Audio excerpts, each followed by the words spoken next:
De volta com o Educador Entrevista, aqui na companhia da doutora Ana Cláudia. Obrigado pela participação com a gente. Obrigada, eu que agradeço estar aqui. Boa tarde para todos. Bom, nós conversávamos aqui um pouquinho já no intervalo, né, a respeito de umas questões rotineiras, né, de ortopedia. Uma delas é demorar para buscar atendimento, né, doutora? Às vezes tem aquela dorzinha, aquele incômodo, as pessoas não dão muita bola e aí o problema se agrava. Exatamente. É o que é mais comum, né? A pessoa acha que vai sarar, que às vezes uma dorzinha todo mundo tem, vai aguentando, mas aquela dor, eu falo que sempre aquela dor persistente, no mesmo lugar, que incomoda sempre, que aí é procurar o quanto antes possível, que as doenças, quando elas são detectadas no começo, o tratamento é mais fácil, a recuperação melhor, então realmente o correto é esse mesmo, é não deixar que o negócio piore mesmo, né? Tá doendo, começou a doer, se tem melhora, aquela dor no mesmo lugar incomodando, pode procurar um médico que tem que para tratar. E se a gente tem essa visão um pouquinho mais preventiva, vamos dizer assim, né, o procedimento de tratamento e até a qualidade desse tratamento é muito melhor. Muito melhor. Todas as doenças, quando elas são detectadas no começo, tanto o tempo de tratamento quanto a recuperação e o tempo, muitas vezes a pessoa deixa para procurar quando já está num estado mais avançado, aí ela vai ficar mais tempo afastada do serviço, mais tempo para... As doenças, quanto mais crônicas elas vão ficando, pior o prognóstico, né? Elas vão ficando mais difíceis de serem tratadas e mais tempo, mais arrastado. Esses problemas em articulações, né? A gente percebe que joelho, cotovelo trazem aí muitas problemáticas, né? O Caio perguntando o que gera isso, né? O esforço, a utilização, quais são as principais causas de problemas? Então, a gente tem causas das mais variadas possíveis. A mais comum realmente é o esforço. Existem as lesões por esforço repetitivo, as lesões pelo esporte, né? O joelho, 90% é futebol, esporte, jogar bola. Mas tem aquelas que são decorrentes do esforço. E muitas vezes não é só o trabalho excessivo, é o jeito de executar aquilo. Muitas coisas a gente consegue com prevenção de como você executar o exercício correto, você evita as lesões, né? Na coluna acho que é difícil achar uma pessoa adulta que não teve dor nas costas. Todo mundo tem dor nas costas, uma hora ou outra. Porque a gente sente errado, a gente carrega o peso errado, faz o esforço e você sobrecarrega a tua coluna, né? Desde pequeno. E de fato é isso, né? A gente vai somando questões práticas aí que vão danificando a estrutura. Né? Hoje se fala muito na questão e da importância do exercício físico do aquecimento. É um grande preventivo. Grande. A questão do exercício físico é assim fundamental, porque a maior causa de dor é o sedentarismo, né? E aí quando começa a fazer as coisas, ela começa a ter dor. O aquecimento é muito importante, o alongamento, a gente fala, vamos caminhar, pelo menos caminhar, fazer alguma coisa, mas precisa ter uma orientação, mesmo quando a pessoa vai começar a fazer atividade física, procurar uma orientação correta, porque às vezes acha que está fazendo direito e pode estar piorando uma coisa. Então, é muito importante sim, mas sempre com orientação do profissional, do médico, fisioterapeuta, professor de educação física. E aí o que acaba acontecendo é quando a gente pensa nas práticas esportivas rotineiras, aí o futebolzinho de final de semana, etc., não tem orientação nenhuma. Não. Mas o futebol, por ser um esporte de contato, ele está mais sujeito a ter lesões, né? Isso é normal, você vai ver que a gente tem um monte de lesões de joelho mais comuns, geralmente são pessoas mais jovens. Agora, os adultos já, quando começam a passar de uma certa idade, as lesões já são mais responsáveis aos desgastes, que são ao uso excessivo, e aí vai dando aqueles desgastes que são lesões crônicas, mais difíceis de ser tratada, mas com exercício físico a gente consegue prevenir isso. Hoje em dia é muito importante aquela coisa da questão do envelhecimento saudável. Então a gente fazendo atividade física, você consegue a pessoa ter um envelhecimento, mas que ela tenha uma qualidade de vida boa, né? Possa andar, possa praticar o seu esporte, e trabalhar também, né? Também nessa questão da rotina aí, né? E de, por exemplo, no futebol, uma coisa que a gente acaba vendo, a pessoa vai, tem um contato mais forte, acaba se machucando ou tendo alguma pequena lesão, põe um gelo, vai para casa e continua a semana. Exato. Aí que o problema se instala muitas vezes. Muitas vezes se instala e, sim, melhor, dói um pouquinho, aí ele acha, muitas vezes até se automedica, toma um remédio lá, passa na farmácia e depois vai jogar de novo, e vai de novo, vai de novo. E essas lesões podem piorar mesmo, né? Aí que aumenta, sem aquela orientação, muitas vezes não para, vai continuando, a dor vai aumentando, aí a hora que não consegue andar mais, que procura mesmo, vai procurar ajuda. Sem dúvida. E aí nessa questão prática aí, né, olha, tive um contato maior, preciso procurar ajuda para uma avaliação, porque às vezes eu tenho dor 1, 2 dias, parece que está tudo bem, mas... Na hora, assim, eu falo que quando você tem um trauma, na hora, no contato, o gelo é importante. Você pode estar jogando bola, pular, machucou ou caiu, põe o gelo, máximo 24 horas e continua inchado na hora. Se já está inchado, já está doendo, procura lá o pronto atendimento. Às vezes é uma lesão menor, ele toma um remedinho, melhora, mas continua doendo. Em vez de ficar fazendo gelo em casa até no outro final de semana, tá doendo ainda? Procura o médico, vai dar uma olhada, porque às vezes é uma lesão leve que você pode resolver e em 10, 15 dias está voltando à atividade e se você forçar, vai ficar 1, 2, 3 meses afastado. E aí, pessoal, quem gosta mesmo, sofre por causa disso. Perfeito.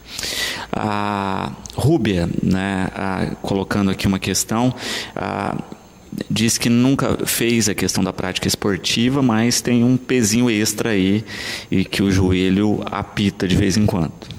Peso é um fator. A articulação do joelho, ela é uma das mais sensíveis ao peso, porque a gente anda, fica em pé, então sobrecarrega geralmente o quadril, o joelho, o tornozelo, o pé, mas o joelho, pela própria característica da articulação, ela sofre mais. E o sobrepeso pega no joelho também, quando você vai andar, incomoda. Primeira coisa, é começar a fazer uma reeducação, tentar diminuir o peso e fazer atividade física. Às vezes tem pacientes que a gente não indica fazer atividade de impacto. Então, você vai fazer uma hidroginástica que diminui o peso, mas sempre caminhada, evitar... Por exemplo, quem gosta muito hoje em dia, o pessoal gosta muito de correr. A corrida, ela é muito boa, só que quando você está com o peso acima do peso, ela força a articulação do joelho, e aí pode dar dor, e às vezes a pessoa fica sem poder fazer nenhuma outra atividade. Daniela, aqui ela disse que ela tem escoliose em S, né? Está com 43 anos, sente dores na coluna e pergunta se yoga pode ajudar na questão postural. Com certeza, a yoga ajuda na questão postural. A escoliose é um problema também muito comum que a gente detecta no consultório assim rotineiramente. Ela pode exercer aquelas escolioses que a gente fala que é idiopática, que é a escoliose que é já desde o nascimento, e tem aquelas que vão sendo adquiridas durante a vida. E essa escoliose em S é uma escoliose que uma curva acaba compensando a outra, mas ela acaba dando dor. E o exercício físico melhora, o pilates, a yoga, principalmente os exercícios que fortalecimento e alongamento. Ajuda bastante, melhora mesmo. Porque é aquela questão que a gente colocava, né? Ao longo da vida, por ausência de postura, nós vamos danificando. Exatamente. Uma pessoa que já tem uma escoliose, né? Por exemplo, se não trabalha essa questão da postura, o problema tende a piorar. Tende a piorar. Né? A gente sabe que com o passar dos anos, a gente vai tendo uma desmineralização óssea, vai perdendo, e a coluna é o que mais sofre com isso, né? Então, vai dando as artroses, as osteoartroses da coluna, a coluna vai ficando mais tortinha, e aí com o exercício, isso melhora muito. Uma das coisas muito importantes é essa parte da musculação, do alongamento, que ajuda a diminuir essa perda óssea. Quanto melhor você mantém a sua musculatura em volta do osso, melhor a irrigação, melhora o sangue do osso, melhora a qualidade desse osso. Previne, inclusive, a osteoporose, que é outra coisa muito comum, né? E é uma coisa que muitas vezes as pessoas fazem o inverso, né? Olha, porque dói, eu não me movimento, e aí essa musculatura atrofia e o problema se agrava. Isso, exatamente. começa a fazer, geralmente a pessoa não faz nada, a hora que ela vai começar a sentir dor, aí ela não faz mais, fala, não, eu dói, mas existem várias atividades que a gente pode tentar achar uma que se encaixa com aquela pessoa. Eu falo que sempre tem alguma coisa que a gente pode estar fazendo. Você não pode... Tem pessoas que têm problemas sérios no joelho que não pode caminhar. Você vai falar assim, o doutor fala que eu tenho que perder peso, mas eu não posso andar, porque o meu joelho não deixa se eu andar. Então vamos fazer exercícios na água. Eu tenho medo de água. Vamos fazer alongamento, vamos fazer o pilates, vamos fazer yoga. Tem um monte de outras coisas que a gente consegue fazer. Vamos parar de comer de vez? Não. Ai, parar de comer é difícil, né? Não, mas de fato é isso, né? Tem que adequar aquela condição, mas o que é de fato meio... O que a gente mais vê é isso mesmo, né? O doutor me falou que eu tenho que andar, mas eu não posso, meu joelho não deixa. Eu tenho que perder peso, mas não consigo caminhar. Ou dor no calcanhar, porque o peso, o sobrepeso, geralmente ele dá dor. No joelho ou no calcanhar, que é os mais comuns, é a coluna, né? Uhum. A Daniele aqui, né? Ela diz que... tem sensações tipo de choque nas juntas do corpo todo e as mãos às vezes parecem bobas, quase tudo que ela pega cai. Pergunto o que pode ser. Então, essa sensação de choque no corpo todo pode ser um problema tanto articular quanto neurológico. Às vezes é uma alteração já do sistema nervoso que dá isso. Tem outras doenças que causam isso, que é a fibromialgia, que dá dor em várias articulações, essa sensação de formigamento. Isso aí é difícil a gente saber, mas é bom, se realmente continuar e persistir, procura o médico, aí ele vai saber encaminhar certinho para onde que é melhor, o que é melhor ela fazer. Uhum. E muitas vezes tem isso, né? Questão neurológica confundida com a questão óssea e tal, né? Porque está muito ligado. Muito ligado, por exemplo, nos problemas de coluna que a gente fala, a dor não é óssea, né? Ela é do osso que esbarra no nervo. A coluna, praticamente tem 3 assim, doenças mais comuns. Uma é a parte da musculatura, porque a coluna são vários ossinhos um em cima do outro. E o que sustenta a coluna é o complexo ligamentar e muscular que sustenta a coluna. Quando tem o músculo que sustenta a coluna está fraco, esse ligamento começa a sofrer, aí ela tem dor. Ou as hérnias de disco, que já são um problema neurológico, é uma compressão na raiz, é aquela partezinha do amortecedor que tem entre uma vértebra e outra que acaba comprimindo, aí já é a parte neurológica. E tem as partes ósseas realmente, que são quando começam as osteoartroses, os bicos de papagaio, que o pessoal chama, que são aqueles osteófitos, aquelas pontinhas de osso que acabam também comprimindo. Toda essa questão conectada, por isso que é questão de manter a postura, porque às vezes é isso, né? Um osso está pinçando o nervo, você corrige a postura, o pinçamento deixa de existir, a dor vai embora. Exatamente. As pessoas confundem muito. Por exemplo, a hérnia de disco, 90% das hérnias de disco não são tratadas com cirurgia, elas resolvem com tratamento clínico, que envolve você mudar os hábitos de vida, atividade física, a medicação, repouso. Muitas vezes é o jeito correto de se fazer a atividade. Às vezes a pessoa trabalha trabalhou a vida inteira fazendo daquele jeito, mas quando você é novo, você carrega peso de qualquer maneira que não sente dor. Com o passar do tempo, se você não fizer o movimento correto, aí você vai sentir dor. Perfeito. Uma outra questão que muitas vezes as pessoas fazem é a automedicação. Tá com uma dorzinha lá, toma um medicamento, a dor some. Isso é gravíssimo, não só para a questão dos danos que o próprio medicamento vai causar, mas porque não está resolvendo o problema, está só mascarando. Isso é outra questão assim, importantíssima, a automedicação. Porque remédio para dor é o que mais tem em tudo quanto é lugar, né? Mas muitas vezes a gente vai tomando o remédio para dor, mas melhora naquele momento e depois ela vai piorando, e vai ficando essa lesão que era mais fácil ser tratada, vai ficando pior, vai se agravando e você vai mascarando aquele estômago. Eu falo que toda dor você tem que ver, é uma alerta do organismo que alguma coisa está errada. A dor é isso. Se tem alguma coisa doendo, é porque alguma coisa não está funcionando direito.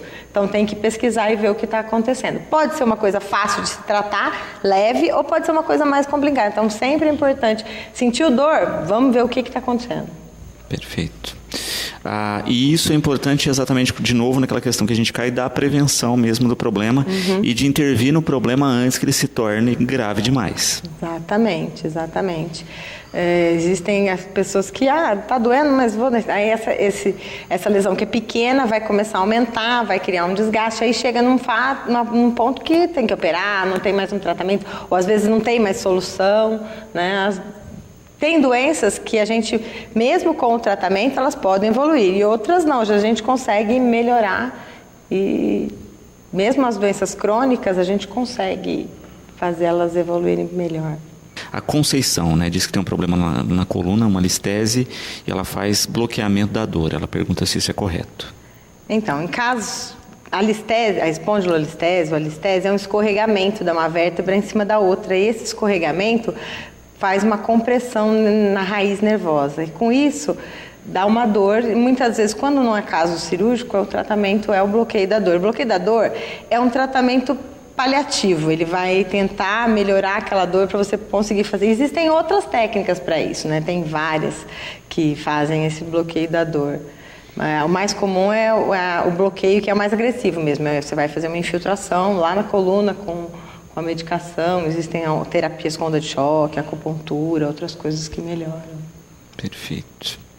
Daniela, aqui a vitamina D e ossos, né? Qual a importância da vitamina D para os ossos? Então, hoje em dia a vitamina D está na moda, né? A moda é a vitamina D. Os ossos, a gente precisa da vitamina D para captar o cálcio para dentro do osso, né? Então, é importante a vitamina D para prevenção da osteoporose.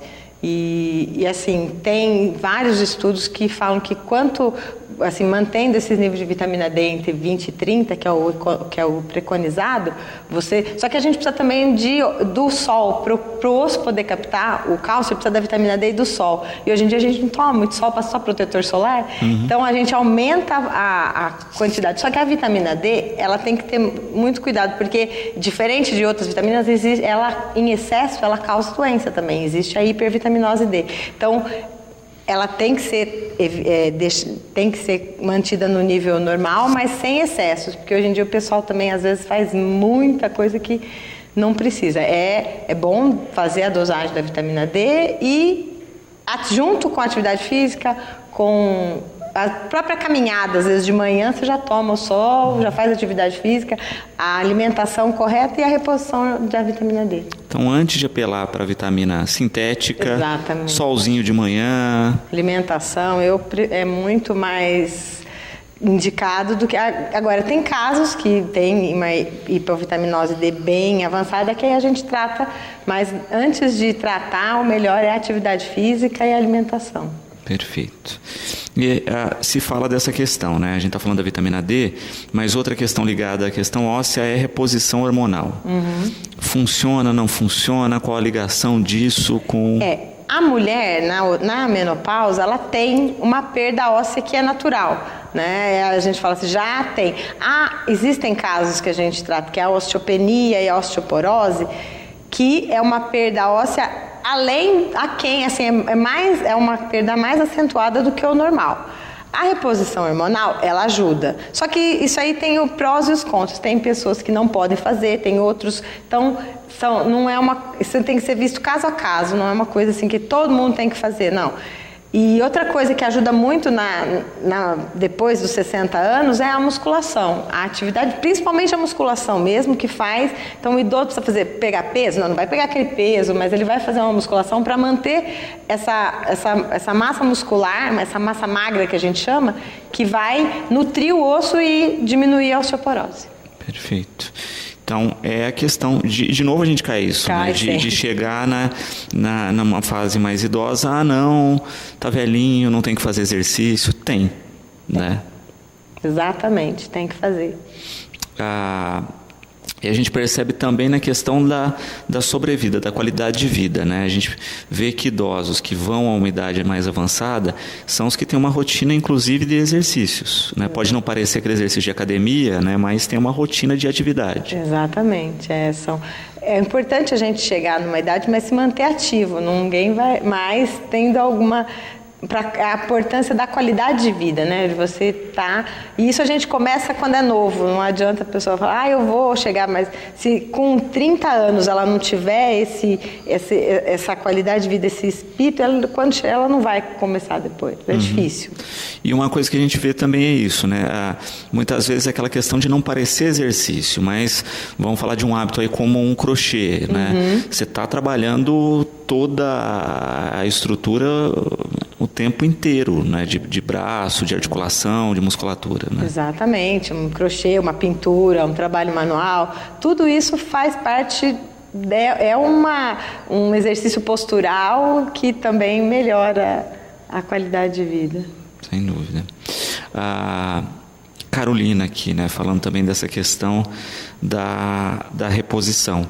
Se a pessoa tiver essa questão da atividade física e de outras, não é necessário repor, então? Não, na grande maioria das vezes não. Só se ela tiver uma doença que é rara, mas assim, em geral não tem necessidade nenhuma. Osteoporose e genética. Se eu tenho pessoas na família que tiveram osteoporose, eu tenho tendência a ter? É a pergunta da Marília. Não, a osteoporose ela é genética quando existem algumas crianças, doenças genéticas já nascem com a osteoporose, né? Aquelas crianças que têm aquela história dos ossos de vidro, é uma osteoporose congênita, né? Agora, a osteoporose que é adquirida durante a vida, ela não é genética. O que acontece é que ela está ligada com os hábitos de vida, e os hábitos geralmente são os mesmos, a gente vai herdando os hábitos, então aí acaba ficando a mesma. A genética pode ajudar constitucional, né, de sobrepeso, essa é a herança, mas não a osteoporose em si não é uma doença genética. Perfeito. Bom, quando se pensa na questão de doenças genéticas ligadas à questão óssea, é o que o Ricardo pergunta, né? Existem e quais são as principais? Então, existem várias doenças que você já nasce com essa, que é a osteogênese imperfeita, mas são doenças que quando criança você já vai diagnosticar, neurofibromatose, são doenças que elas têm uma característica genética, vai passando. Agora, a artrose, por exemplo, as pessoas falam, meu pai teve artrose no joelho, eu também vou ter. Ela ainda não tem nada provado que ela é genética. Pode-se ter é um risco maior, porque minha mãe teve que fazer uma prótese no joelho, eu também vou ter. Não tem, isso ainda não tem nada provado que ela é herança, que é hereditário, que a gente chama. Uhum. Mas ainda tem pesquisas nesse campo aí. No caso disso, né, olha, não tem uma certeza ainda, é interessante que a pessoa note as causas daquela doença e trabalhe com prevenção. A única coisa que pode gerar, por exemplo, uma doença genética seria as alterações estruturais. Então, a pessoa tem o joelho virado para fora, que a gente chama o genovalgo ou genovário, isso assim, o pé plano, isso é de herança, de característica hereditária. Às vezes o pai tem o pé plano, a criança também tem, e o genovário ou genovalgo, que é o joelho virado para fora ou para dentro, isso pode, no futuro, causar sobrecarga no joelho e dar um desgaste, às vezes no lado de dentro e fora, podendo ter que ser feita uma correção cirúrgica. Aí sim, as deformidades podem ser genéticas, hereditárias, no caso. Uhum. E de fato, quando se tem essa questão especificamente genética aí, até dentro da família já tem essa questão prática de, olha, né, já tem procedimento, já tem tratamento, mas tem que se tomar muito cuidado também disso, né, dos jeitinhos que aliviam dor ou que resolvem algum problema, mas que não ajudam de fato. Exatamente, sempre é bom, aí no caso já procurar, ver se... Já observar desde criança, adolescente, quando vai ficando maior, se tem alguma coisa que está diferente, procurar. Muitas vezes no tratamento é só observar, não vai fazer nada. Mas é bom estar sempre seguindo e quando vai ficando mais velho é a mesma coisa. Perfeito. Também quando se fala da estrutura óssea de cada indivíduo, né, é o que o Rodrigo coloca. Cada um tem um padrão específico e que está ligado a essa questão genética também, né? De altura, peso, etc. Não se repete isso, então por isso que cada caso é um caso muito específico. Exatamente, cada caso é um caso mesmo. Tem pais que são pequenos, têm os filhos altos, hoje em dia está tudo bem diferente. Isso faz parte da diversidade mesmo.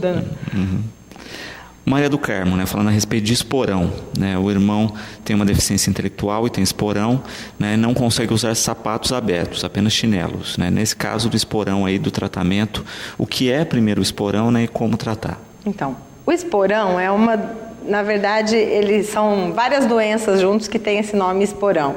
Pode ser uma doença, o esporão propriamente dito é uma dor que a gente tem na parte de trás do calcanhar, perto do tendão de Aquiles. É como se fosse que a gente fala que é uma tendinite do Aquiles. E existe também a fasciite plantar, que é a dor que é na planta do pé, a hora que pisa. Então, tem aqueles esporões, alguns casos que precisam ser removidos cirurgicamente, que são raros, mas tem, e outros que o tratamento é o calçado, diminuir peso, o jeito de pisar, que é a mais comum, que é a fasciite plantar. A fasciite plantar, que é aquela dor que é onde a gente pisa bem no calcanhar, na plantinha do pé, essa dor, muitas vezes, ela melhora, a pessoa acha, isso é esporão, mas não é uma fasciite plantar que é chamada de esporão. A Márcia, ela teve um AVC, ficou 1 ano, né, com pouca movimentação, com isso ela engordou 10 quilos. Ela diz que sente muita dor nas pernas, parece que chega aos ossos. Ela pergunta o que fazer. O AVC é uma doença neurológica, que ela perde a inervação da musculatura e com isso atrofia mesmo, né? Ela precisa fazer fisioterapia e essa dor que ela sente nos ossos, existe a osteoporose de desuso, que acontece quando a pessoa fica sem andar, o osso vai ficando mais fraco, mas conforme ela vai melhorando, quanto mais ela anda, melhor ela vai diminuindo essa dor, né? A recuperação do AVC, às vezes acontece isso mesmo. Tem pacientes que têm essa que a gente chama de dor crônica pós o AVC, que é o derrame cerebral, né? O acidente vascular. E aí, por isso a importância de fisioterapia, de fazer um acompanhamento pós aí para essa ativação muscular ser importante. E muitas vezes é isso que a gente fala para as pessoas, né? Olha, tá doendo? Tá. Vai ter que exercitar? Vai gerar dor, mas isso é que vai trazer a solução depois. Exatamente. É bem por aí mesmo. Existem alguns casos que a gente passa até as medicações para melhorar a dor, para conseguir fazer a fisioterapia para aquele momento e depois ela conseguir recuperar. Né? Nos pacientes neurológicos isso acontece muito. Uhum. E é importante fazer esse processo, né? Porque se não fizer, tende a piorar o quadro. Tende a piorar. Perfeito. Mais perguntas de espectadores aqui. A Regina diz que os dedos dos pés entortaram. Ela tem joanete e pergunta se pode ter uma relação. Ela diz que não consegue sequer colocar um sapato fechado. O joanete é uma doença que ela evolui com os dedos entortam mesmo.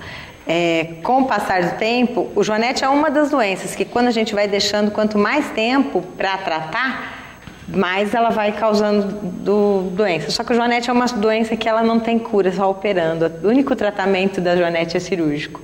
Então, por isso que às vezes a pessoa deixa e ela vai causando a tendência, da própria doença mesmo, ela vai entortando. A gente chama de garra dos outros dedos. O primeiro dedo vai entortando e os outros dedos vão ficando em garra. E aí, pode falar para ela que não tem jeito, é só operando mesmo. Uhum.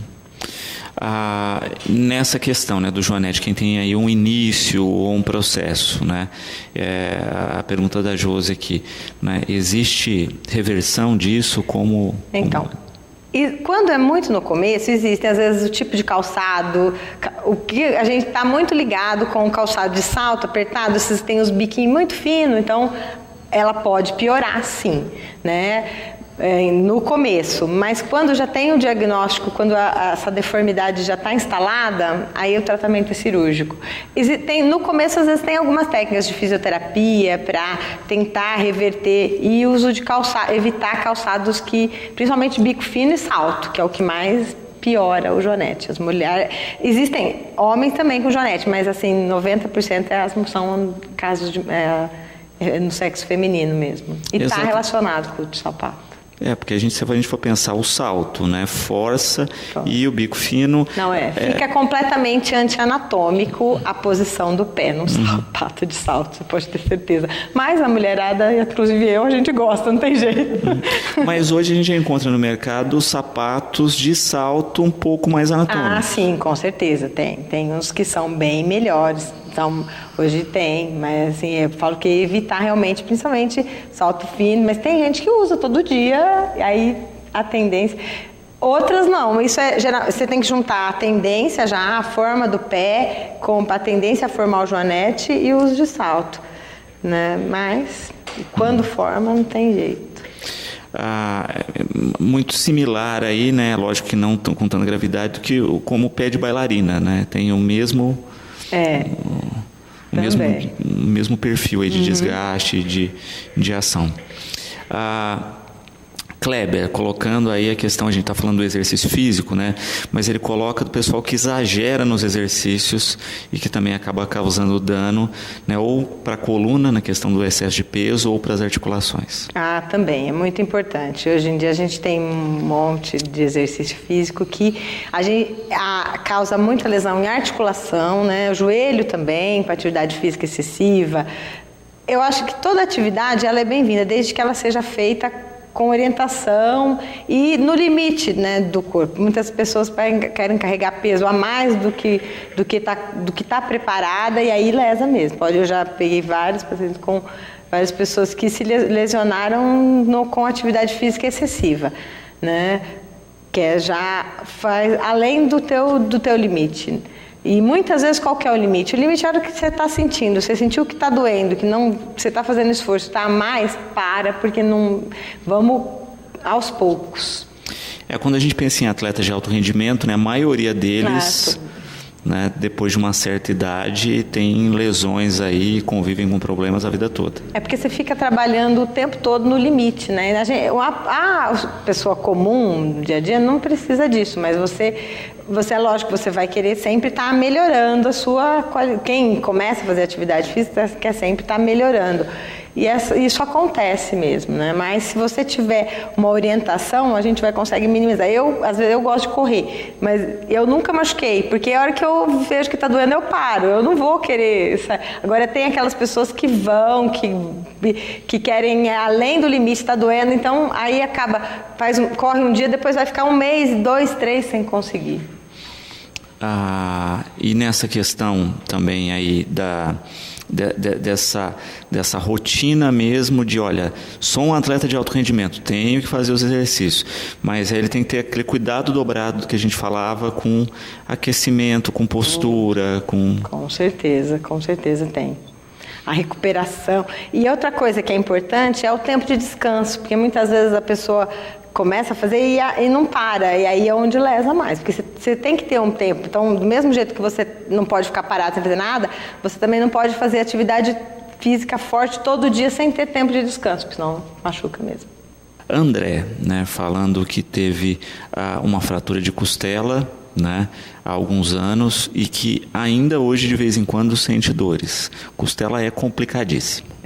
A fratura de costela, eu falo que quem tem sempre ainda vai lembrar dela a vida inteira, quando dá uma tossida, uma força. Dependendo do tipo da lesão, ela fica incomodando bastante. É uma fratura que, quando é isolada, ela é uma fratura que é simples, só que ela causa esse problema dessa dor. Isso é comum acontecer. Até porque você não tem sustentação para essa...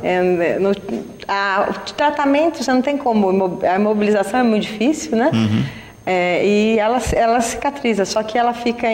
existe ainda essa... Eu falo que as pessoas ainda lembram. Toda vez que você respirar fundo ou fizer um esforço, você vai lembrar que tem costela, que a gente nunca lembra. Exatamente. E nesses casos específicos, né, a gente acaba percebendo que a pessoa vai conviver mesmo e às vezes acaba até se habituando, né, com esse tipo de dor.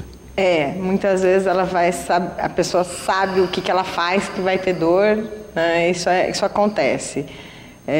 Tem muitos casos na ortopedia que são casos que você trata, mas fica alguma limitação. Principalmente os casos de fratura, a grande maioria recupera bem. volta ao normal, mas tem alguns casos mais graves que acabam causando limitações, são as sequelas que a gente chama. Isso são, independente do tratamento, pode acontecer.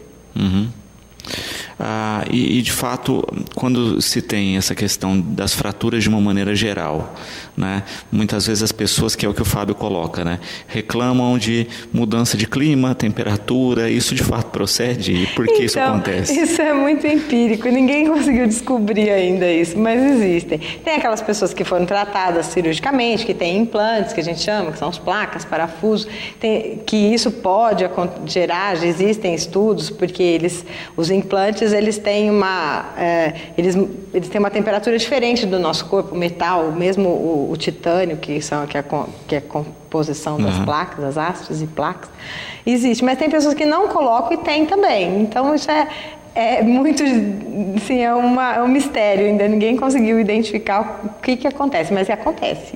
Que é descrito, mas a causa, o porquê disso ainda ninguém sabe. A pessoa vira um garoto do tempo, né? Vivo, né? Qualquer mudança nesse sentido.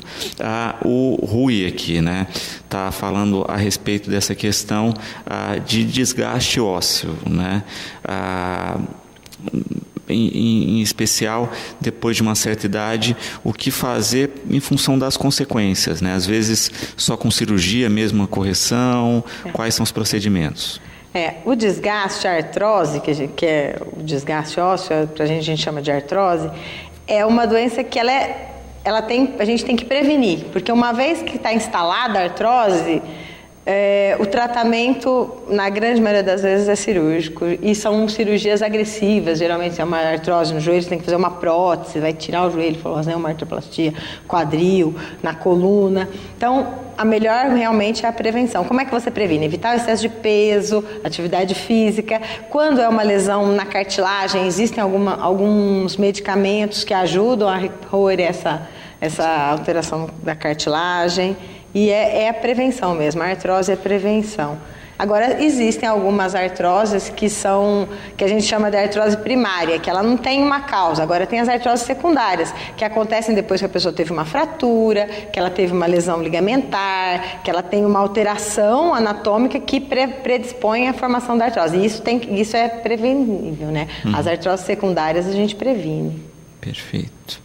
A cartilagem é a pergunta do Augusto aqui, né? Qual a diferença da cartilagem e dos ossos? Para que ela serve e se existe tratamento nos problemas da cartilagem? A cartilagem, ela é uma membrana que é um tecido, né, que reveste a superfície óssea. E ela está presente nas articulações. Então, todas as nossas juntas têm cartilagem.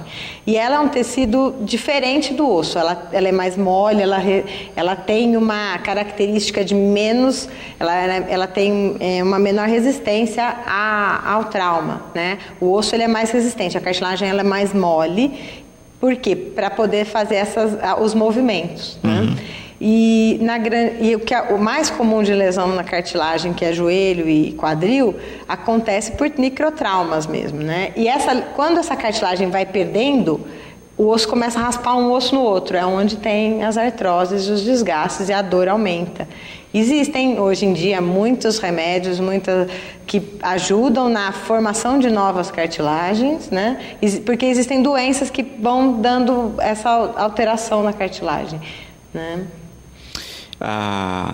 O Igor, né? Alimentos, né? Existe uma alimentação adequada que auxilia os ossos? A alimentação adequada que auxilia os ossos é que auxilia o organismo como um todo, né? Fala-se muito em cálcio e em vitamina D, mas se você tiver uma alimentação equilibrada e balanceada, o que piora muito o osso realmente é que excesso de carboidrato, gordura, você vai ter uma desmineralização óssea, perde. Isso acontece, mas a alimentação balanceada saudável é ótimo, tanto para o corpo todo quanto para os ossos. Aí também a questão do equilíbrio, né? Porque aí a gente vê isso, né? As pessoas falam assim, não, cálcio é bom para os ossos. Aí toma aquele leite da fazenda gordo, que tem gordura também. Então uma coisa elimina a outra. Exatamente. O cálcio bom para os ossos não é nem o que está no leite, é o que está nas verduras verdes, folha verde, é o couve, é o espinafre. As verduras de folhas verdes escuras têm muito mais cálcio que a gente consegue absorver do que no próprio leite. E outras coisas que pioram, por exemplo, você sabe que refrigerante, Coca-Cola, isso tudo desmineraliza mesmo, né? Isso tira o cálcio do osso. A gente falava anteriormente de cartilagem, né? A Ana dizendo, existe algum complemento ou suplemento alimentar que auxilie nas cartilagens, algo que não tenha um efeito colateral como medicamento? Hoje em dia existe o colágeno que a gente usa, que é o colágeno hidrolisado, que ele tem já, e tem alguns estudos que formam que ele tem, não é comprovado, eles ainda estão em estudo, mas tem muitos pacientes que respondem bem ao uso do colágeno para as articulações, sim. Uhum. E a gente tinha uma questão alimentar no passado mais ligada a colágeno, né? A gente tinha muitos alimentos ricos em colágeno que saíram um pouquinho do cardápio. Pela industrialização, ficou mais difícil, então hoje em dia a gente tem que repor com ele, que é um pozinho que o pessoal usa. E que auxilia aí de uma maneira geral. A gente percebe o quanto faz falta pro organismo mesmo, né? Raul, perguntando a respeito da questão de próteses, né? Hoje em dia a gente tem muito isso, né? A pessoa tem prótese de joelho, de quadril, que é a questão do Luiz Ricardo também, né? A prótese, ela recupera completamente o paciente ou não? Em alguns casos aí ele fica com sequelas e até muitas vezes, né, em quadro de invalidez. Então, as próteses, né, as artroplastias a gente chama, a gente é indicada quando não tem mais solução, quando a articulação já não tem mais, ela gastou, não tem mais, você tem que fazer uma outra. Eu falo que hoje em dia tem evoluções de próteses cada vez melhores que dão uma qualidade melhor, porque a pessoa não anda, coloca a prótese, ela vai andar. Só que a prótese, quanto mais você anda, mais você vai gastar. É igual um liquidificador. Você vai usar, quanto mais você usa, mais rápido ele vai parar de funcionar. E quanto melhor ele dura mais tempo também. Então, tem próteses importadas que são muito boas. Isso depende muito de cada paciente. Vai falar assim, não é para ninguém? Não. A prótese tem indicações, sim, e a recuperação é boa. Só que não dá para fazer a mesma coisa. Tem coisas que você não vai conseguir fazer com uma prótese de joelho. Bem de quadril, mas são casos que é melhor, para cada caso você tem que ver qual que é o melhor tratamento, né? E aí, quando se fala nessa questão, né, tem pessoas que fazem a cirurgia e são completamente readaptadas, né? Outras não conseguem voltar, então tudo isso vai precisar de avaliação mesmo. Porque cada caso, Luciano, é um caso. Tem pacientes que você tem já um estado, são outras doenças juntas. Geralmente, a prótese, a gente indica para quando já está mais velho. Por quê? Você está no final da vida, você tem uma atividade menor. Mas tem pacientes novos, jovens, que têm alteração, que você não vai deixar ela ficar sem andar na cadeira de rodas só porque não está indicado fazer a prótese. Não, pode ser feito em pacientes jovens, sim. Só que tem casos de paciente que você faz a prótese que tem uma alteração. Existe uma doença no quadril que chama osteonecrose. A pessoa perde o quadril. Então, ela não vai ficar sem andar. Você tem que fazer a prótese. Só que, às vezes, essa prótese vai durar 20 anos. Se você operar com 30, quando tiver com 50, ela vai ter que operar de novo. Isso pode acontecer. Depende de quanto que ela vai usar, qual que é a atividade dela, do próprio organismo. Isso é muito relativo, é difícil a gente prever o quanto tempo vai durar uma prótese. A Shirley, né? A gente falando a respeito de colágeno e etc., ela disse que começou a fazer reposição com o produto e que teve uma melhora surpreendente, né? E depois de muito tratamento. Tem, sim. E é bom ver que tem resposta, né? Não é uma coisa assim que responde rápido. Às vezes tem que tomar 2, 3 meses, mas tem sim, melhora bastante, sim. A Márcia, né, tá colocando que tem muitos problemas na coluna, né, e que ouviu falar de uma injeção que se toma uma vez por ano, né, se é recomendável. Deve ser uma infiltração. Não, o que existe que a gente passa uma vez por ano é uma injeção para controle de osteoporose, que é o Zometa, que o pessoal toma, mas assim, é bem... mas quando tem osteoporose mesmo, passa uma vez ao ano. As dores na coluna, que é uma coisa assim bem comum, na grande maioria das vezes é um problema multifuncional, a gente fala, que é a postura, a atividade física, o jeito do serviço. Muitas vezes a pessoa trabalha, chega em casa, faz mais atividade, o jeito que ela faz. Então a gente tem que trabalhar vários fatores para melhorar a dor na coluna. É bom, quem tem problema na coluna, com dor crônica, com dificuldade para tratamento, procura um médico para a gente fazer um diagnóstico e orientar o tratamento melhor. Qual que é a melhor forma de atividade física, qual que é o melhor tratamento com remédio. Porque geralmente as pessoas já tomaram de tudo, já foram na farmácia, tomaram tudo quanto é injeção, o vizinho já falou para fazer isso, e que aquele foi bom, aquele não foi. É bom procurar para a gente estar fazendo o diagnóstico. Uhum. E um diagnóstico aprofundado, né? Porque de novo a gente cai naquilo que a gente estava falando no começo, né? Vai na dica de várias pessoas e não atinge de fato o objetivo do tratamento. Com certeza. Todo mundo já teve uma dorzinha e sempre tem um que tem uma dica para fazer alguma coisa. O Kleber dizendo que teve por anos enxaquecas, né? E que depois descobriu que era um problema na coluna, né? E pergunta se isso é comum. Geralmente esses problemas são na coluna cervical, no pescoço, que ele pode ter uma compressão no nervo e dar dor de cabeça. Às vezes a dor na coluna cervical pode dar dor no braço, na mão, na cabeça. E aí vai tratando, achando que é enxaqueca, e quando vê é uma compressão, um problema da coluna cervical, que às vezes com o próprio tratamento de reabilitação, fisioterapia e medicamento melhora. E isso a gente não vê muito na rotina das pessoas, né? Quando a gente fala em prevenção, né? Aquela questão, passar as mulheres com rotina no ginecologista e uma série de profissionais que a gente faz rotina médica, de fazer isso, vou fazer uma avaliação, ver como é que está minha coluna. É importante, principalmente quando você vai começar a fazer uma atividade física, procurar não só o cardiologista para ver se está bom, se o coração está funcionando, mas procurar o ortopedista para ver se aquela atividade não vai, às vezes, agravar alguma coisa que você acha que você nem sabe que tem. Fazer uma avaliação é importante, sim. E a gente tem pessoas que nunca passaram por uma avaliação mínima nesse sentido. Exatamente, tem.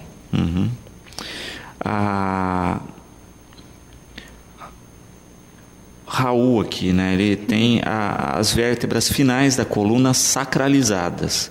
Ele pergunta se isso gera algum problema ou pode gerar problemas futuros.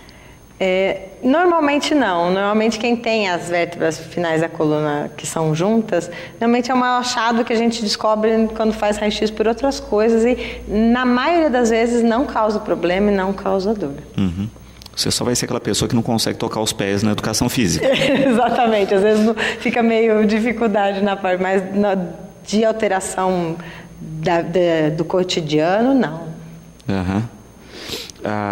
Em função da questão que a gente falou ali das próteses, né, de se podem inabilitar a pessoa para o trabalho ou não, depende de uma avaliação médica e do tipo de trabalho realizado. É a pergunta aqui do Luiz Henrique. Isso. Aí geralmente existem já os médicos peritos para isso. Depende muito da função do que ele faz. Existem alguns trabalhos que ficam incompatíveis com um paciente que tem uma prótese e outros não. Isso aí depende, é difícil a gente conseguir identificar. Isso aí precisa ver caso a caso mesmo. Voltando na questão da coluna, né? O Igor colocando que teve dores durante toda a vida, né? Fez vários tratamentos e está há 5 anos sem dores, né? E até hoje não descobriu causa específica. Pode acontecer esse tipo de coisa? Pode, é o mais comum. A gente não faz vários exames e não acha nada. provavelmente porque ele tinha uma dor funcional, uma dor que era resultado de a alteração do tônus muscular com postura, e é o que mais dá dor. Então, às vezes, ele mudou algum hábito de vida dele, alguma coisa que ele fez, que a dor sumiu. Isso é comum acontecer. E muitas vezes é isso, né? Quando você pega principalmente jovens, né? Adolescência, fase de estirão, de crescimento muito rápido, isso altera demais o organismo e não é incomum que existam dores. Não, existem sim. Na criança tem a gente fala, dói quando está crescendo. Existe a dor do crescimento de criança, que é aquela dor à noite, que a criança acorda chorando, com dor nas pernas, isso acontece. E no adolescente também. O adolescente tem muitas... Por conta do estirão, existem dores articulares, coluna, posição, às vezes a mochila que eles carregam para a escola, que é pesada, isso tudo também causa. Mas são dores que a gente fala que ela é autolimitada. A hora que parou aquele crescimento, a dor também some. E a Carla, né, a gente falava até no intervalo a respeito disso, né, de acupuntura, né? Tem indicações, auxilia realmente na questão dessas dores? Não, com certeza.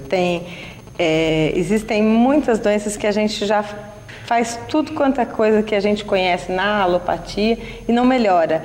E a acupuntura resolve bem, principalmente as dores, dor crônica, dor lombar. Tem indicações muito boas para o tratamento com a acupuntura, sim. Eu tenho bons resultados, tem vários pacientes que me procuram, que a gente faz o tratamento e melhora bastante a dor. A qualidade melhora muito. E não é um efeito placebo, né? Não é um efeito psicológico só, né? Porque, por exemplo, a gente vê hoje sendo utilizada em animais também e com um resultado muito bom. Sim, com certeza. Existem, porque nós estamos tratando, a gente tem que pensar que as pessoas são um indivíduo geral. Você não está tratando do osso, eu estou tratando da pessoa. E isso que a acupuntura leva em conta, né? Você tem todos os componentes que podem estar causando a dor, principalmente dor. A dor, ela tem vários fatores, não é só a dor física, existem várias outras coisas influenciando na dor. E nesse conjunto da obra é o que a gente falava no bloco anterior, né? Às vezes você não acha a causa, às vezes a causa está num período específico ou num comportamento específico que passou aquele período, tudo volta ao normal. Exatamente. Né? O Adriano coloca uma questão, né? Muitas vezes até os exercícios nós não notamos que fazemos, né? Ele disse que estava com uma rotina de trabalho diferente da dele, em que ele não percebia que o tempo todo ele agachava para pegar objetos, né? E que chegava arrebentado em casa e não sabia o motivo da dor, né? Às vezes é isso, né? Uma mudança de ações de rotina, né? Muitas vezes a mudança da rotina causa ou melhora ou às vezes piora uma dor. E uma coisa simples de se ver isso é, por exemplo, com o pessoal que faz academia, né? Olha, tem aquela série de exercícios específicos, depois de um tempo se adapta e não dói mais. Aí muda um exercício, troca um equipamento e passa a fazer uma série nele, volta a dor. Essa é a capacidade do nosso organismo de adaptação, que é impressionante. E realmente é assim, quando você entra numa fase que você já está fazendo aqueles exercícios várias vezes, você não sente mais. Agora, quando muda um exercício, às vezes um aparelho, ele vai sentir. Às vezes é para o mesmo grupo muscular, mas fazendo de outra maneira, ele sente. Perfeito. Porque é isso, o organismo vai se adaptar àquele método de exercício. Por isso que é bom também essas alterações. Exatamente. Por isso que é importante variar e fazer várias coisas, ter uma rotina, mas não precisa, você tem que ter várias opções naquilo lá. O Kleber, né, diz que tem várias dores relacionadas à mandíbula. Aí ele pergunta, né, se é uma questão mais odontológica ou pode cair na questão ortopédica. Geralmente as dores na mandíbula, na articulação temporomandibular, são dores odontológicas.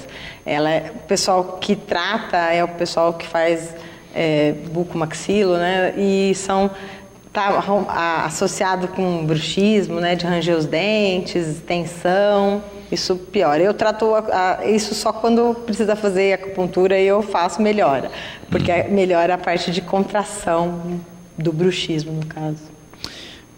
E porque de fato está ligado aí também, quando a gente pensa também em uma articulação, mas você tem toda a questão dos dentes, da mastigação, em função disso. E é uma questão que eu acho que exemplifica muito essa história da rotina, né? De como se mastiga, né? A gente fica falando da postura corporal, mas a mastigação também é uma postura. Também. Né? Felipe, aqui parabenizando pelas informações, né? Colocando que é muito importante a gente pensar na saúde de maneira preventiva, e na ortopedia eu acho que é um dos segmentos que, como ele coloca aqui, a gente menos pensa em prevenção. Verdade. Né? É como se a prevenção estivesse ligada à vacinação, só a outras questões e não à rotina corporal. Nós falávamos da questão da prática esportiva e o Cláudio coloca uma questão interessante, né? Hoje em dia nós percebemos com os atletas de uma maneira geral que eles têm uma vida curta, né? Tem um impacto muito grande de trabalho, mas ao mesmo tempo perdem essa qualidade, porque do mesmo jeito que vivem a prática esportiva intensamente, vivem o outro lado da vida de maneira intensa. Né? No futebol a gente vê muito isso, né? Também é um fator, né? Também. A gente vê que existem alguns jogadores de futebol que trabalham até, jogam em alto nível até uma certa idade. Aquele jogador do Palmeiras lá, o Zé Roberto, jogava até 40 anos. Mas são pessoas que se cuidam também pelo outro lado. Se você não tiver um equilíbrio, eles não aguentam muito tempo, não. Porque é uma rotina muito incessante de treinos, e se não tiver uma alimentação, não for muito regrado, não consegue ficar em alto nível, eles não jogam por muito tempo. Por isso essa consciência, né? Olha, se o maior patrimônio do atleta é o próprio corpo, né? Se ele não cuida disso, vai fazer falta no futuro, né? Juliana, a gravidez e coluna, quais são aí as problemáticas envolvidas? É muito comum, eu recebo muitas grávidas com dor na coluna. Tem vários fatores, né? O próprio peso, a postura e a própria gravidez, a alteração hormonal na gravidez causa uma frouxidão, tanto nos ligamentos quanto na musculatura, até para adaptar o bebê na pelve, na bacia. E então isso pode dar dor na coluna. É uma dor que muitas vezes é difícil tratar, porque você não pode dar medicação por causa da gravidez, é difícil, né? Muitas vezes a gente propõe fazer tratamentos alternativos, com acupuntura, fisioterapia, e outras vezes, aí eu falo para elas, não tem jeito, vocês vão ter que esperar e vai ficando pior, mas vai melhorar, porque depois que nasce ela melhora. Mas é comum, sim. Não são todas, mas os exercícios, alongamentos que a gente orienta a fazer na gravidez. A Daniela coloca aqui, e para quem já tem desvio na coluna, né? Tem que ter um acompanhamento mais de perto. Para quem já tem o desvio, tem que ter um acompanhamento mais de perto. Não que vá ter dor na gravidez, mas tem um risco maior. Então é importante tanto o acompanhamento com o seu obstetra sobre peso, e acompanhar com o ortopedista também para ver a atividade física, que hoje em dia na gravidez também o pessoal tem algumas atividades que são orientadas. É importante, a saúde durante a gestação é muito importante, a cuidar da coluna também. A Karina coloca uma questão interessante, que ela sempre teve dores na coluna e no período da gravidez melhorou. Melhorou. Isso acontece também.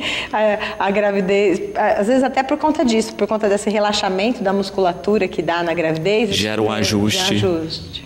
Né? E aí, de novo, cada caso é um caso, tem que ser acompanhado de perto, né? E isso é interessante, né? Às vezes o que é problemática para um é solução para outro. Medicina é difícil ter regra, não tem regra na medicina, cada coisa só tem mais exceção do que regra. Antônio Carlos, né, também parabenizando pelas informações, diz que sofreu com um problema no quadril a vida toda, colocou uma prótese e que foi a melhor coisa que ele já fez na vida. De novo, a questão de cada caso é um caso. Exatamente.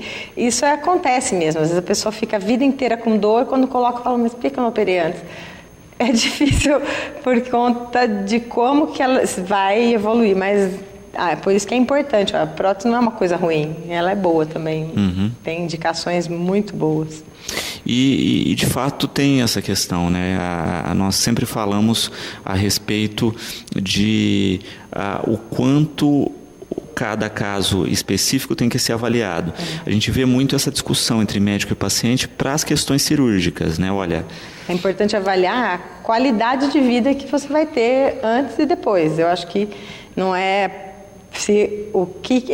qualquer tratamento cirúrgico tem que ser bem indicado e deixar claro o que pode acontecer. É lógico que a gente não sabe tudo, tem riscos inerentes que às vezes acontecem mesmo estando tudo bem planejado, né? Mas é importante a gente sempre pensar no que vai ser melhor para a qualidade de vida da pessoa, né? Uhum. Igor aqui, né, daquilo que a gente falava a respeito de avaliação, né, ele disse que uma vez praticando esportes, trincou a coluna, a costela, né, no momento não teve dores, não teve nada. Tempos depois, com uma crise de soluço, que ele começou a sentir dores, né, e foi avaliar tinha um trinco mal... Na questão do esporte, existem as fraturas por estresse, que são fraturas que acontecem desse jeito. Uhum. Elas são microfraturas que, conforme você vai fazendo uma atividade, dá muito no pé, na costela, calcanhar, que isso pode acontecer. A fratura por estresse, que é por impacto, e ela vai tendo uma... Aí quando às vezes você descobre, depois quando começa a dar dor, mas foi há muito tempo. Ou nas pessoas que continuam prática esportiva, né? As pessoas se lembram, acho que até hoje, daquela cena bizarra, por exemplo, do Anderson Silva, né? De quebrar, né? Já não estava com a ossatura como deveria, né? Ali já tinham microfraturas, né? Aquele é um exemplo médico típico, né? Exatamente, já tinha, e aí quando ele fez um esforço que teoricamente foi leve, acabou... E por isso, nesse caso dos atletas de alto rendimento, das avaliações de rotina, né? Isso não pode passar batido. Não, de jeito nenhum. Né? Para encerrar, né? A Rose aqui parabenizando também pelas colocações e dizendo, né? Olha, como ter uma rotina saudável para os nossos ossos? Bom, a rotina saudável para os nossos ossos inclui a alimentação, atividade física, que eu costumo falar umas 3 vezes por semana. A pessoa que é sedentária, que nunca fez nada, se ela vai caminhar durante meia hora, 3 vezes por semana, ela vai aumentando, esse é o início de tudo. Quem já faz, então é importante a gente saber, alimentação, atividade física, não muda muito do que isso, e sempre que tiver alguma coisa, a dor, lembrar que é o alerta do corpo, se tiver alguma coisa doendo, uma dor persistente, procura já um médico antes. É lógico, às vezes está doendo muito, você toma um analgésico, mas já vai atrás do médico. Aquilo está persistindo, procura que a prevenção é o básico de tudo, né? Alimentação, exercício físico e a prevenção. Mas na dúvida, procure um profissional, não fique... Correto, não fique esperando muito tempo, não. Na dúvida... É melhor a gente ir lá e descobrir que não é nada do que ir no médico e descobrir que não tem mais solução, né? Sem dúvida, né? E Google não é médico, né? A gente tem que enfatizar isso, né? Cuidado com o que está na internet. O Google, ele até ajuda. Às vezes tem médicos que não gostam, que falam, nossa, ele foi lá. Eu acho que ajuda, mas a gente tem que procurar e às vezes falar, eu li isso é verdade? Porque não é tudo que está lá que é verdade também, né? Uhum. Isso são muitas coisas que tem lá que a gente tem que pesquisar para saber se realmente aquilo tem ou não verdade, se tem fundamento, né? Eu ouvi uma piada esses dias que a pessoa procurou, estava com um problema médico, procurou no Google. Aí o amigo falou assim, não, você precisa de uma segunda opinião profissional. Aí ele foi no buscador do Yahoo, né? Então toma cuidado também, né? Porque também tem muita besteira, né? Exato. Tem coisa boa, mas também tem coisa que não tem fundamento nenhum. É ter o bom senso para essa avaliação. Doutora, eu quero agradecer imensamente a presença, deixar o programa sempre à disposição e agradecer a gentileza aqui com a gente. Eu que agradeço, muito obrigada pelo espaço. Bom, o programa de hoje vai ficando por aqui, 18h30 temos Cidade na TV. Você fica agora com os aniversariantes do dia na companhia da TV Brasil.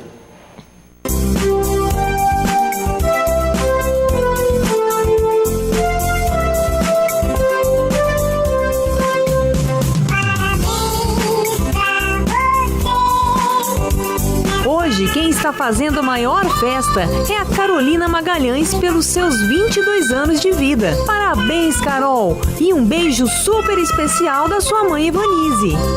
E o Luiz Paulo Moraes também está recebendo os cumprimentos de toda a família, dos amigos e da mãe Cidinha. Felicidades, Luiz Paulo! Hoje também é o dia especial da Fernanda Guinato, que está recebendo abraços e beijos do esposo Sérgio e da filha Lorena.